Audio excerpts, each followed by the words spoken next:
ಇಷ್ಟಲಿಂಗವನ್ನ ಪರಿಕಲ್ಪನೆಯನ್ನ ಈ ಒಂದು ನಮ್ಮ ಸಮಾಜಕ್ಕೆ ನೀಡುವುದು ಬಸವಣ್ಣ.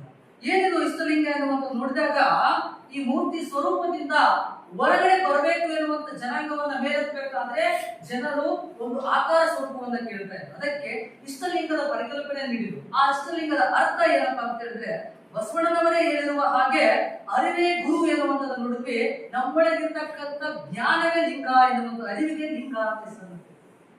ಅದಕ್ಕಾಗಿಯೇ ಈ ಸಮನಾವದನ್ನ ಅರಿತುಕೊಂಡು ಸಾಗಬೇಕಾಗಿದೆ ಎನ್ನುವಂಥದ್ದು.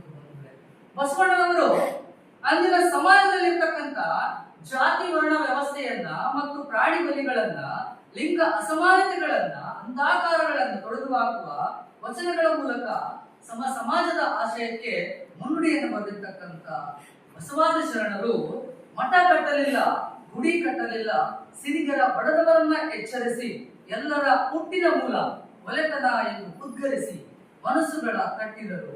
ಮನುಷ್ಯರೆಲ್ಲ ಒಂದೇ ಎಂದು ಪ್ರೀತಿಸಿದರು. ಇವನಾರವ ಇವನಾರವ ಎಂದೆನಿಸದೆ ಇವ ನಮ್ಮವ ಇವ ನಮ್ಮವ ಎಂದು ಕಟ್ಟ ಕಡೆಯ ಮನುಷ್ಯರನ್ನ ಒಪ್ಪಿಕೊಂಡು ಸಮಾಜದ ಕನಸನ್ನ ಕಂಡ್ರಲ್ಲ ಬಸವಣ್ಣನವರು. ಎಲ್ಲಾ ಶರಣರನ್ನ ಒಗ್ಗೂಡಿಸುವ ಬಹುದೊಡ್ಡ ಕಾಯಕದಲ್ಲಿರ್ತಕ್ಕಂಥ ಎಲ್ಲರನ್ನ ಒಟ್ಟುಗೂಡಿಸಿ ಒಂದು ಶರಣ ಪರಂಪರೆಯನ್ನ ಕಟ್ಟಿದ್ರಲ್ಲ, ಎಂತ ಅದ್ಭುತ ಪರಿಕಲ್ಪನೆ ಬಸವಣ್ಣನವರಲ್ಲಿ ಇತ್ತು ಎನ್ನುವುದನ್ನ ಕಾಣ್ತಾ ಇದ್ದೇವೆ. ಅದಾಗೆ ಇತ್ತೀಚೆಗೆ ನಾವು ವಿದ್ಯಾವಂತರ ಸಂಖ್ಯೆ ಹೆಚ್ಚಾದಂತೆಲ್ಲ ಆಧುನಿಕತೆಯ ವೃದ್ಧಿ ಸಾಧ್ಯವಾಯಿತೆ ಹೊರತಾಗಿ ಸಮಾಜವು ಇನ್ನ ಅನೈತಿಯತ್ತ ಹೊರಡ್ತಾ ಇದೆ ಎನ್ನುವಂಥದ್ದನ್ನು ಕಾಣ್ತೀವಿ. ಬಂಧುಗಳೇ, ನಾವೆಲ್ಲ ಮಂಗಳನ ಅಂಗಳಕ್ಕೆ ಕಾಲಿಟ್ಟಿದ್ದೇವೆ, ಚಂದ್ರನ ಅಂಗಳಕ್ಕೆ ಕಾಲಿಟ್ಟಿದ್ದೇವೆ.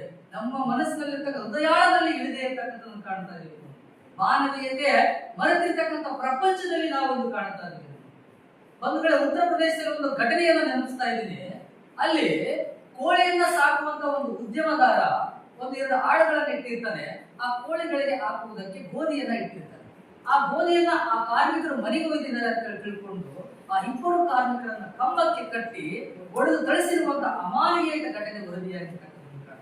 ಬಂಧುಗಳೇ, ಕಾಗೆ ಒಂದು ಅವಳ ಕಂಡಡೆ ಕರಿಯರೆ ತನ್ನ ಬಳಗವನ, ಕೋಳಿ ಒಂದು ಕುಟುಕ ಕಂಡಡೆ ಹೋಗಿ ಕೂಗಿ ಕರೆಯರೆ ತನ್ನ ಕುಲವನೆಲ್ಲವ, ಶಿವಭಕ್ತನಾಗಿ ಭಕ್ತಿ ಪಕ್ಷವಿಲ್ಲದಿದ್ದರೆ ಕಾಗಿ ಕೋಳಿಗಿಂತ ಕರಕಷ್ಟ ಕುಲರಿಸಿ. ಎಂಥ ವಚನ ಬಂಧುಗಳೇ!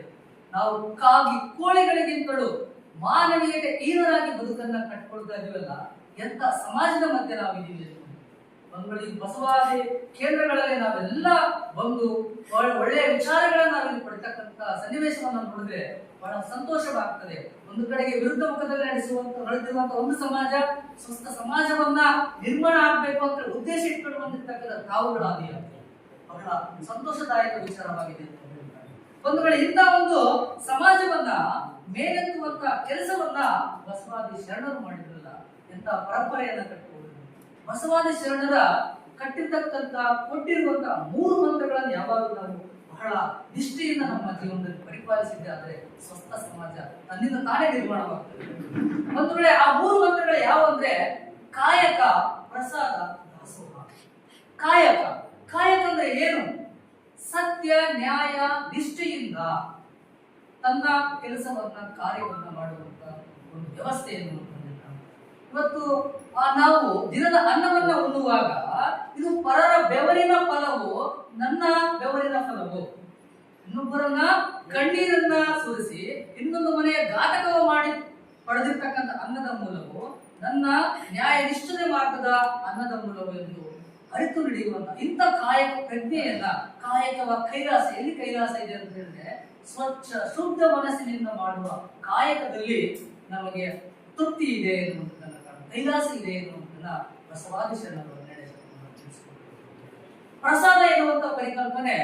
ಈ ಪ್ರಸಾದ ಎನ್ನುವಂಥದ್ದು ಏನಪ್ಪಾ ಅಂತ ಹೇಳಿದ್ರೆ, ನಾವು ಸತ್ಯ ಶುದ್ಧ ಕಾಯಕದಿಂದ ದುಡಿದಿರ್ತಕ್ಕಂಥ ಹಣವನ್ನ ಹೇಗೆ ವಿನಿಯೋಗಿಸಬೇಕು, ಅದನ್ನ ಹೇಗೆ ನಾವು ದೇವಸ್ಥಾನಗಳಿಗೆ ಹೋದಾಗ ಪ್ರಸಾದವನ್ನ ಕಣ್ಣಿಗೊತ್ತು ಸ್ವೀಕಾರ ಮಾಡುತ್ತೇವೆಯೋ, ನಾವು ಗಳಿಸಿರ್ತಕ್ಕಂಥ ಆದಾಯವನ್ನ ಅಷ್ಟೇ ಪರಿಶುದ್ಧ ಭಾವನೆಯಿಂದ ಅದನ್ನ ಪ್ರಸಾದದ ಭಾವನೆಯಿಂದ ವಿನಿಯೋಗಿಸಬೇಕು.